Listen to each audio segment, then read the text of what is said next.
হরে কৃষ্ণ দিদি। হ্যাঁ, হরে কৃষ্ণ। হ্যাঁ, বলছি এখনকার ছেলে মেয়েদের এত ডিভোর্স হচ্ছে কেন? এটা ডিভোর্সটা হচ্ছে একটাই কারণ, কারণ তাদের স্বাস্থ্য জ্ঞান শূন্য। বিশেষত আগেকার দিনে বাবা মাদের আমরা দেখতাম কি যতটাই ওরা মানে ঝামেলা হতো, অশান্তি হতো, নিজেরা ম্যানেজ করতো, প্লাস মায়েরা খুব ধৈর্যশীল ছিল। বাবারা তো, কারণ মেল ইগোটা তো সবসময় হাইপার থাকেই, পুরুষদের একটা ইগো থাকে, আত্ম অহংকার ওদের সবসময় ওটা বেশি থাকবেই, কারণ ওরা যেহেতু সংসারের হেড অফ দ্য ফ্যামিলি, ওই জন্য ওদের একটু চাপ থাকেই।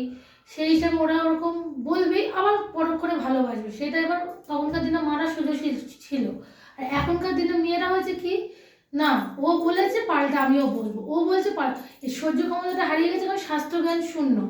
স্বাস্থ্য শোনে না, ভাবে যে ও নিজের টাকা ইনকাম করে করতে পারে, আমি ও করে দেখিয়ে দেবো, তাহলে আমার দরকার নেই ওর সঙ্গে থাকার। দুদিনের ফুর্তি জীবন করে 3 দিনের দিন ডিভোর্স। কথায় আছে লাভ অ্যাট ফার্স্ট সাইট, তারপর ডিভোর্স অ্যাট ফার্স্ট ফাইট, মানে প্রথম ঝগড়াতেই ডিভোর্স। কি হলো না হলো জানার দরকার নেই, কিন্তু আমাদের এটা শাস্ত্রের আচার্যরা বলছেন আমরা এই জন্মে যদি কেউ বকে সেটা আমার আগের জন্মের কর্মফল, কারণ আমি আগের জন্মে নিশ্চয়ই পুরুষ ছিলাম, তাকে আমি, সে মেয়ে ছিল বকেছে, এই জন্য আমি মেয়ে হয়েছি, সে পুরুষও আমাকে বকছে, এটা আমরা কর্মফলেই ভোগ করছি। এটা যারা শাস্ত্র পড়বে তাদের কিন্তু এটা হবে না, ডিভোর্সটা এরা পড়ছে না, ওই জন্য হচ্ছে।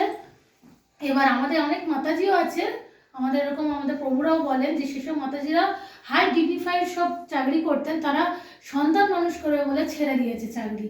কিন্তু কেন? তারা শাস্ত্র পড়েছে, জানিস বাচ্চা মানুষ করতে গেলে নিজেদেরকে থাকতে হবে বাচ্চাদের কাছে। তারা কিন্তু আর সংসারে ইগোটা রাখেনি যে আমি ইনকাম করবো, আমি কেন ওর কথা শুনবো।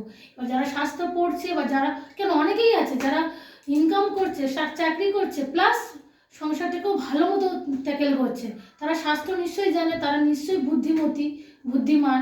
কিন্তু যারা যারা কিছু মানে দূরবুদ্ধি সম্পন্ন, কুবুদ্ধি সম্পন্ন, তারাই দেখবে ডিভোর্সের সংখ্যাটা বেশি বাড়াবে আর ডিভোর্সটা বেশি করতে চাইবে। আমি কেন ওর কথা শুনবো, আমি তার কানে কথা শুনবো। কিন্তু স্বাস্থ্য শুনলে কোনো এটা হবে না, কারণ আগেকার দিনে কিন্তু ডিভোর্স, কারণ শাস্ত্রেই ডিভোর্স কথাটা নেই। বিয়ে আছে, ডিভোর্স কথাটা কিন্তু আমাদের শাস্ত্রেই অনুমোদিত নেই, বেদেও নেই যে ডিভোর্স হয়। একটা স্বামী স্ত্রীর বিবাহ বন্ধন আমাদের অগ্নিকে সাক্ষী রেখে বিবাহ বন্ধন হয়, সবাইকে সাক্ষী রেখে বিবাহ হয়, ভগবানকে সাক্ষী রেখে হয়। তাহলে সেখানে ডিভোর্স কোনো কিছু, কারণ তারা একটা বন্ধনে আবদ্ধ হচ্ছে, তাদের সন্তান থাকে, তাহলে সন্তান তো আর এমনি এমনি হবে না, নিশ্চয়ই দুজনের মর্জিতেই হবে।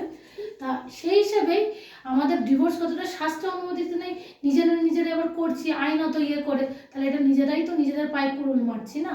এবার যারা একটু বুদ্ধিমান, যারা স্বাস্থ্য একটু কিছু জানে, তারা নিশ্চয়ই ডিভোর্স করবে না। যারা জানে না, এখনকার so call society, so call সব চাকরি করে ওই নিজেদের জীবনগুলো নষ্ট করছে, 1টা থেকে 10টা বিয়ে করছে, 10টা থেকে 100টা বিয়ে করছে, কিন্তু এটাতে কোনো কিছু লাভ হচ্ছে না, নিজেদেরই চরিত্রের হনন হচ্ছে। হরে কৃষ্ণ।